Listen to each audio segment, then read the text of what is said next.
तो दोस्तों स्वागत है आपका 10th क्लास के हिस्ट्री के first chapter the rise of nationalism in Europe के दूसरे एपिसोड में।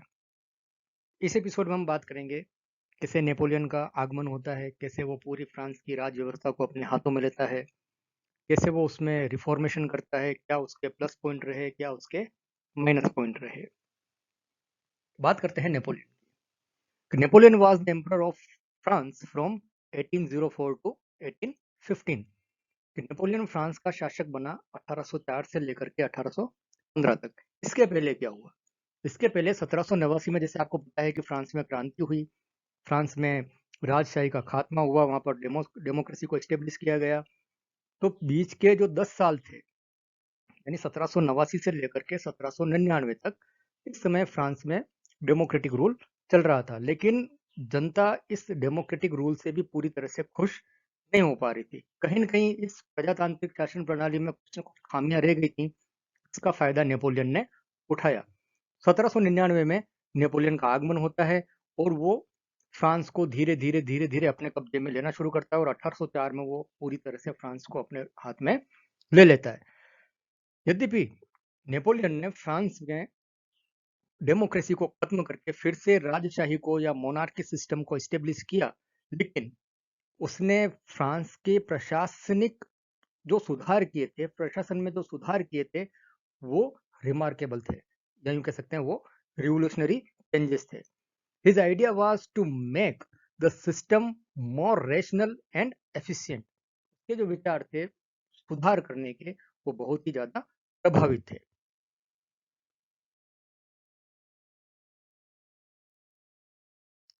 उसने अपने सुधारों के अंतर्गत जो सुधार किए थे फ्रांस के अंदर, उसको सिविल कोड ऑफ 1804 का नाम दिया जाता है, या उसे नेपोलियनिक कोड भी कहा जाता है। तो it is commonly known as Napoleonic code. This code abolished all privileges based on birth. ये जो उसका कोड था, या ये जो उसका शासन संविधान था, इसने जो जन्म के आधार पर जो सुविधाएं मिलती हैं, उन सारी सुविधाओं को उसने खत्म कर दिया। यूं कह सकते हैं उसने योग्यता के आधार पर ही सुविधाओं को बल दिया। It also established equality before the law. बहुत अच्छी बात है कि उसने, यूं कह सकते हैं कि सिविल कोड ऑफ 1804 ने या नेपोलियनिक कोड ने कानून के समक्ष प्रत्येक व्यक्ति को समान बनाया and secured the right to property, और संपत्ति के अधिकार को लागू किया। This code was exported to the region under the French control. और ये जो सिद्धांत था, या ये जो कोड जो था, वो पूरे फ्रांस के कंट्रोल में जो जो भी क्षेत्र आते थे, वहां पर भी इसको पहुंचाया गया। Napoleon simplified administrative division. उसने पूरी प्रशासनिक व्यवस्था को सामान्य बनाया, जटिलता से सामान्य की ओर वो ले गया। Abolished feudal system and freed peasant from serfdom and manorial dues. उसने सबसे ज्यादा भला जो हुआ था इसमें किसानों का हुआ, कि किसानों को उसने बंधुआ मजदूरी या बेगारी प्रथा से उसने मुक्त किया।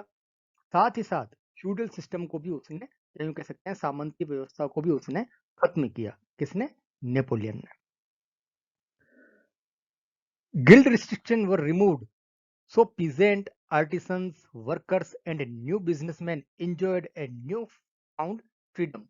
जो पूरे फ्रांस के अंदर जो गिल्ड सिस्टम बने हुए थे, यानी जो व्यापारियों के संगठन बने हुए थे, वो किसी दूसरे व्यापारी या दूसरे किसान या दूसरे कलाकार को स्थापित होने का मौका नहीं देते थे, उनकी मोनोपोली थी।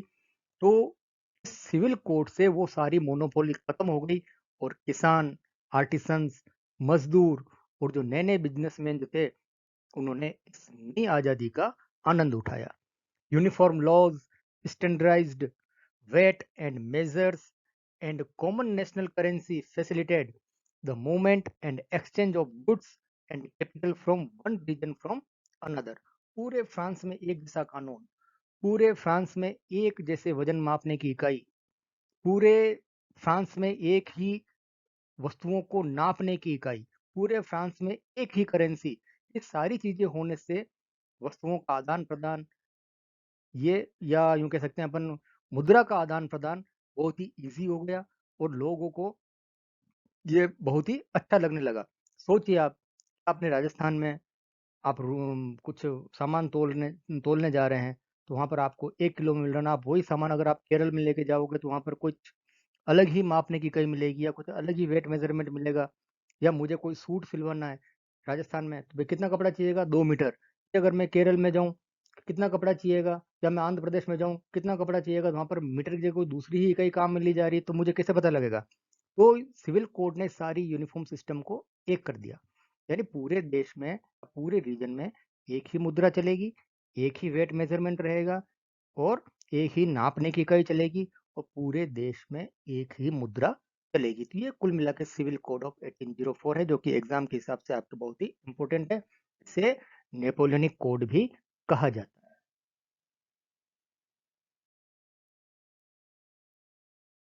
अब नेपोलियन ने जो सुधार किए थे और वो सुधार जो किए जा रहा था, तो इससे दूसरे यूरोपियन कंट्रीज भी बहुत प्रभावित हो रहे थे। लोग उसे इनवाइट कर रहे थे कि आइए आप हमारे देश में भी सुधार कीजिए।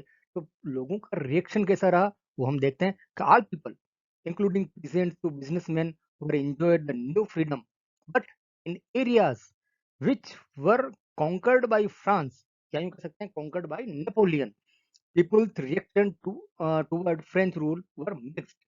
कि फ्रांस की जो जनता थी या फ्रांस के जो किसान थे, फ्रांस के जो बिजनेसमैन थे, उनको तो ये नई फ्रीडम बहुत अच्छी लग रही थी। लेकिन वे इलाके जिनको कि नेपोलियन ने जीता था, या यूं कह सकते हैं फ्रांस ने जिनको जीता था, वहां पर लोगों के जो रिएक्शन थे नेपोलियनिक कोड को लेकर या नेपोलियन को लेकर, वो थोड़े मिले जुले रिएक्शन थे। कुछ लोग खुश थे, कुछ लोग ना खुश थे।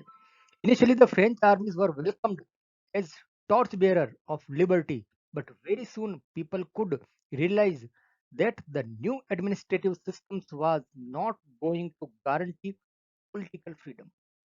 कि शुरुआती तौर पर फ्रांस की सेनाओं का उन रीजन में स्वागत किया गया और लोग उनको स्वतंत्रता के टॉर्च बेरर के रूप में देखते थे।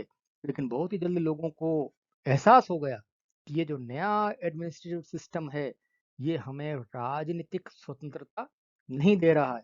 कहीं ना कहीं हम फ्रांस के गुलाम बनते जा रहे हैं।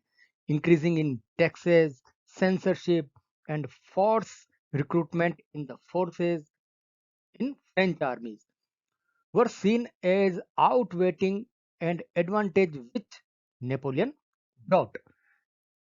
टैक्सों का बढ़ाना, फ्रांस की आर्मी में जबरन भर्ती करना, सेंसरशिप, तो ये सारी चीजें जो थी, ये सारे नेपोलियन के जो सुधार थे उनके ऊपर धब्बा लगाए जा रहे थे। Thus the initial enthusiasm began to turn into hostility। तो ये जो शुरुआती जो रुझान था, लोगों की खुशी थी, ये बहुत ही जल्दी लोगों के क्रोध में बदलती जाने लगी। इसी के साथ हमारा ये एपिसोड पूरा होता है।